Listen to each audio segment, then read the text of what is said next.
Ada beberapa faktor yang mempengaruhi benih gulma rumput berkecambah,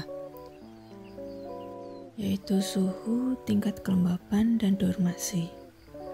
Suhu dan tingkat kelembapan sangat mudah dijelaskan.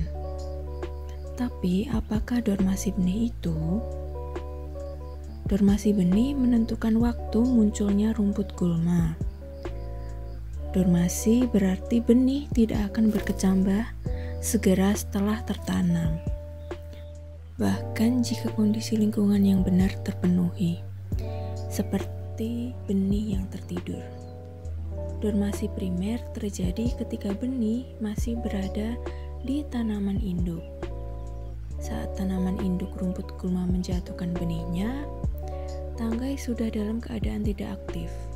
Seberapa dorman benih menentukan kapan benih itu akan muncul di tahun pertama setelah tertanam. Semakin sedikit dormasi benih, semakin cepat benih berkecambah. Semakin dorman benih, semakin lama benih tersebut tidak berkecambah di dalam tanah.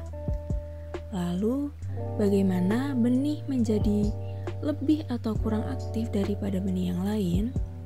Biji rerumputan akan berkurang saat tanaman induk mengalami kondisi panas atau kering saat berbunga. Namun, jika tanaman induk mengalami kondisi dingin dan basah saat berbunga, keturunannya akan lebih dorman dan membutuhkan waktu lebih lama untuk berkecambah. Jadi, bagaimana pengaruhnya terhadap strategi herbisida? Setelah beberapa kali trial dan error, benih yang kurang dorman dapat lebih mudah dikendalikan oleh satu penerapan pratumbuh. Namun, benih dengan dorman yang lebih dalam lebih mungkin muncul setelah penerapan pratumbuh. Dalam hal ini, pendekatan berurutan memberikan kontrol yang lebih lama.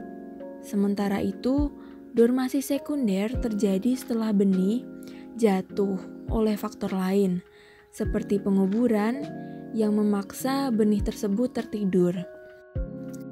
Yang artinya ini bisa dipengaruhi oleh cara penanaman benih. Namun, penting untuk diketahui bahwa benih rumput gulma mengalami penurunan viabilitas 70 hingga 80% setiap tahun. Jadi lebih banyak benih yang tidak aktif akan mati seiring berjalannya musim.